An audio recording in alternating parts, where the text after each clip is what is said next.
Hi guys, welcome to my podcast. My name is Nicole and I am the brains and the beauty behind Yarn Craft by Nicole. I am on Insta, on Facebook, on Ravelry, and on Etsy, and I like to use these platforms to share things that I'm creating, patterns that I'm testing for other designers, and also just how excited I get about yarn. Today's featured make is the Wildflower Cowl. Now, this is one of my designs. It's one of the first ones I did actually last year, and I am wearing it today because it finally is starting to feel like spring in Michigan. It was a really rainy morning this morning, but it's really warmed up and it's like in the 60s now and sunny, and it's just wonderful. So this cowl uses sport weight yarn. I used minis in this, as well as breaking them up with a single skein of yarn. And this pattern is on Etsy and Ravelry. I'm hoping to soon also be on the app called Ribbler. I don't know if you've heard of that one. It's pretty new. I've heard only good things about it, and I will probably be uploading patterns there as well as soon as I have, more than 5 minutes of spare time at a time to get some of those patterns over there as well. This one used some Wonderland minis, and there were actually 5 in the set, and I want to show you how I used 5 mini skeins and then a solid skein to make 2 projects. So this one I made, like I said, it's called the Wildflower Cowl, and it's great. I blocked it so it has a lot of drape to it, and I used sport weight yarn, but you could easily make this in a worsted weight and have a bit of a thicker cowl, a little bit wider of a cowl. But I love it for spring, not only for the colors, but also, I'll take it off so you can see it a little bit better. There's a really pretty star stitch right there that looks amazing and variegated. It would look great and solid as well. But the whole cowl alternates between that star stitch and then a half double crochet, which is one of my other favorites. And then it's finished off at the top and the bottom with a reverse single crochet, also called the crab stitch, which is just an elegant way to finish things off. But it is beginner friendly. This pattern also has tons of pictures. So if it looks fun to you, give it a shot. With this pattern, so this variegated was the solid skein that I had, and then I had these minis. And the other project that I made with it is this really cute drawstring bag. So this kind of like purpley brownish color I did not include with the others because they all seemed so bright that I didn't really want to throw in a neutral. And then I also had a lot of the variegated left, so I thought, what can I do with this? So I took the colors that are brighter, and on the bottom I just put them into my circular design for the bottom, and then use the rest of the variegated and the brown here at the top, a little bit of the blue and a crocheted I-cord, and voila, I had a little drawstring bag with cute scallops at the top. This was my prototype, but I also wrote a pattern for this one, and the pattern that I wrote for it makes a bigger bag. It makes a bag using worsted weight yarn, because this is a little bit more practical for throwing in maybe a couple of extra shirts, or I like these for toting yarn from one place to another. And I thought that this size would make a little bit more sense than this one. But I love the colors on this one, and like I said, it was my prototype to make sure that it worked. But this pattern, which you'll see with pictures like this in this color, has this rib design, some scallops at the top, and is also very beginner friendly. Lots of pictures in this as well, and it's called the Go Anywhere bag, and it's just fun. And like I said, all of my patterns that I've written, I think I have 4 that are out, more coming, but 4 that are out right now. They are all on Ravelry and Etsy, and hopefully soon they will also be on Ribbler. So this is the Go Anywhere bag, and then this is the Wildflower Cowl. If either of those look interesting to you. So getting right into it, I want to show you what will soon be another pattern that will be on those sites for me as well. And this is one that I showed you the beginnings of last week, but I've now finished it. It's blocked, it's beautiful. It is this wonderful mini shawl. I will say that it grew a little bit once I blocked it, and I'm really happy about that. It's the perfect size for just an easy triangle scarf, kind of bandana shape. And it's uses 3 stitches total. So it uses a chain, a single crochet, and a double crochet. And that's it. So I think that I have decided that this is going to be called For the Love of Linen, because it uses mostly the linen stitch. And then it has these little gaps, kind of look like eyelets throughout, that look really lovely layered upon something else. In fact, they really go well with my outfit today. One of the things I really like about this project is it is a one skein wonder. So for this one, I think the yardage on this particular skein of yarn was about 390 yards, and it is labeled as a fingering weight. This is from Wonderland on their summer silk, but I would say that it probably feels and works up more like a sport. So I will most likely make another one of these in a true fingering weight and something that's a little smaller to see how big it works up. But either way, if it was a little bit smaller, it would still make a good, easy mini shawl or triangle scarf. I absolutely love it. It feels great. It's light as air. And yes, this is one of my most recent finished objects. My goal is that, since it's also supposed to be nice this weekend, is to take some really pretty pictures with this and get that pattern started, because it is, the pattern itself is pretty much written. It's just the fun, pretty details that have to be added into it. So that is my big finished object. Okay, the last time you saw this next project, it looked a lot different. So just go ahead and brace yourself for it now. This is my Troublemaker Pullover. It uses treble crochet. And the last time you saw it, it was all this lavender and kind of a dark tonal shiny purple. I made the yoke, it was a circular yoke, and once I split for the sleeves, I realized that it was just too big. Part of it was my gauge. I was crocheting these trebles a little bit too loosely, and part of it was I was in between sizes and realizing how big it had gotten, that I wasn't gonna love the fit like that. I decided to size down on both the hook size I was using as well as the pattern that I was following. And I absolutely love the fit now, and it looks great. But since I was already changing things, I decided to change how early I added in the variegated color. So I still started with the purple and the lavender that are both from Wonderland Yarns, part of their Opposites Attract set. And it was on a Mad Hatter base, which is a sport weight. And then I found this Berroco yarn at my local yarn store, Spun, and thought, well, that's just lovely. So the rest of the top will be this variegated color, and I absolutely love it.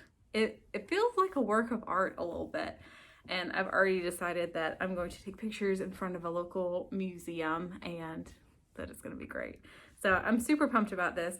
I also really love the way that circular yoke designs really frame your face.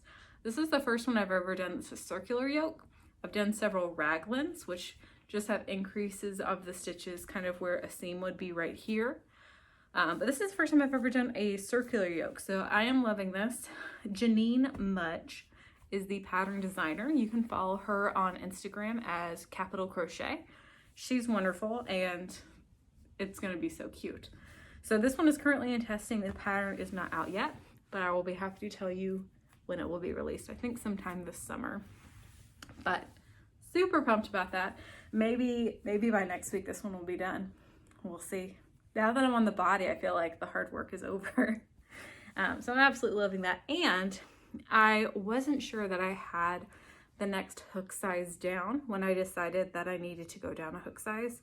So I went to this lovely kit that my husband bought me for Christmas. I think it was Christmas, either Christmas or my birthday. Both are in December.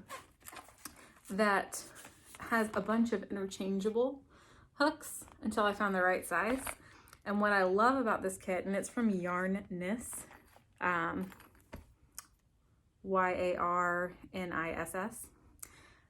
What I love about this is that is that the hook lights up and it has 2 settings.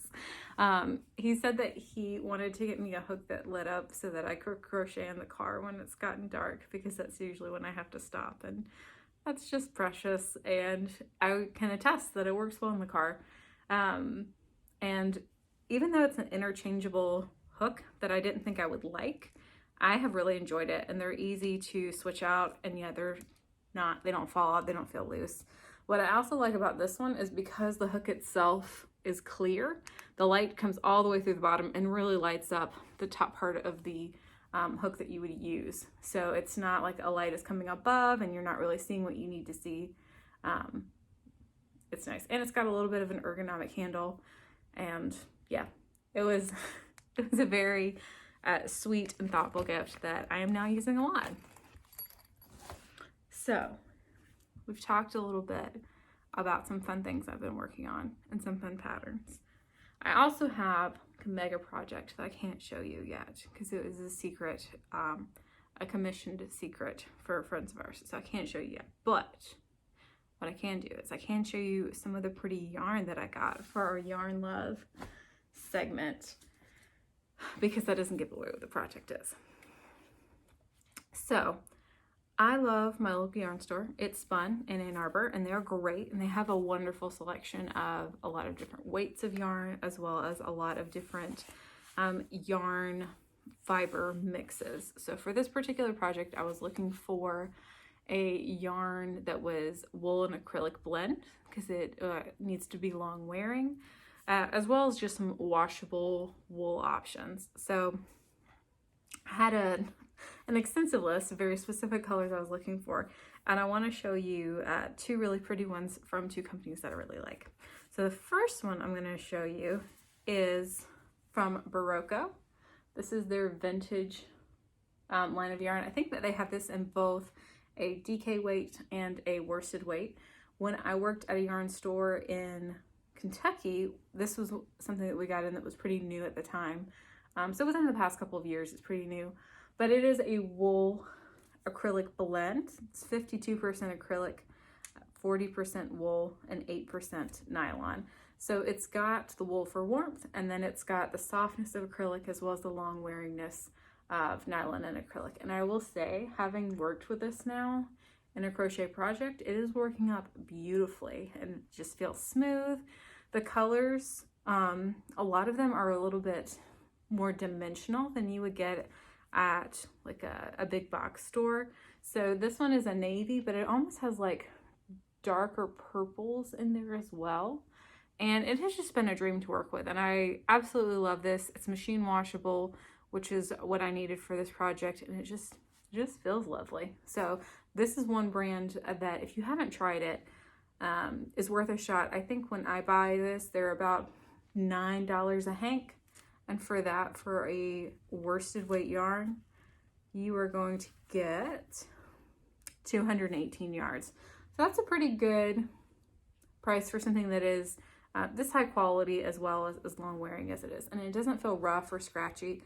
It's a lot of fun to work with.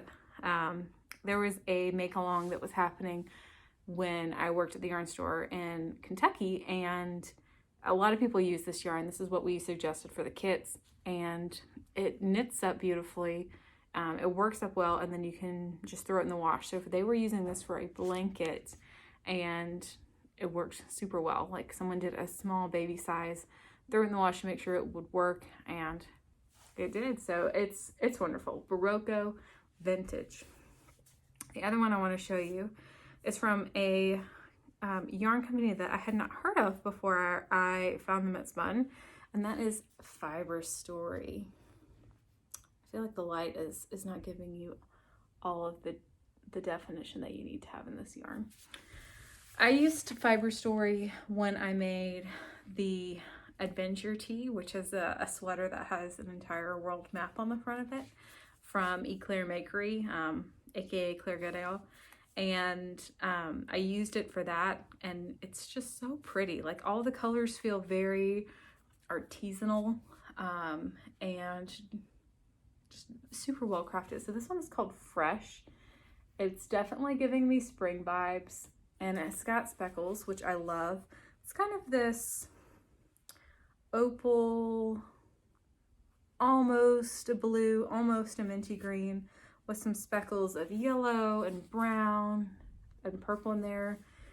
It's perfect, and it's exactly what I needed for this project. So while this was more of a splurge than this, I don't need much of it for the project that I'm using, and I already have a lot more plans for how to use the leftovers, because we know that your girl loves to use leftover yarn. So that about wraps up all of the fun yarny things from this weekend, or from this week. Some of the fun makes I'm working on, some of the ones that will be released as patterns soon. All super exciting. So it is now time for Can't Let It Go. And this week, what I can't let go of is how much easier it is to know what you have after you've done some organizing. Now, I'll preface that with saying that I am not a very organized person. I love to just have things strewn about because, you know, I might need them again, or I will be back to that in a couple of hours, and I have several things going on at one time. But this weekend, my husband and I were staying in our house for the most part. He wasn't feeling great. We didn't want to get anybody sick. So we did some organizing in our room and in the office. And I moved a lot of the things that I had, yarny things for the most part, in our office's closet out to our room and a desk. And it just gives you so much more appreciation when you can see what you actually have, and when you can see things that make you excited instead of just having them tucked away. And just the physical aspect of organizing and going through and laying your hands on them lets you know, like, oh yeah, like I really do like this. I really do appreciate this. For the longest time, this blanket was kind of just in a scrap whip pile. But I'm super excited that now I get to show it off every week. And that it's become something that is almost synonymous with podcasts, is the flower blanket behind me. So I encourage you to go through and do some spring cleaning, do some spring organizing, and fall back in love with the things that you already have. I hope that you have a great rest of your week, and I will see you back here next week. Bye, guys.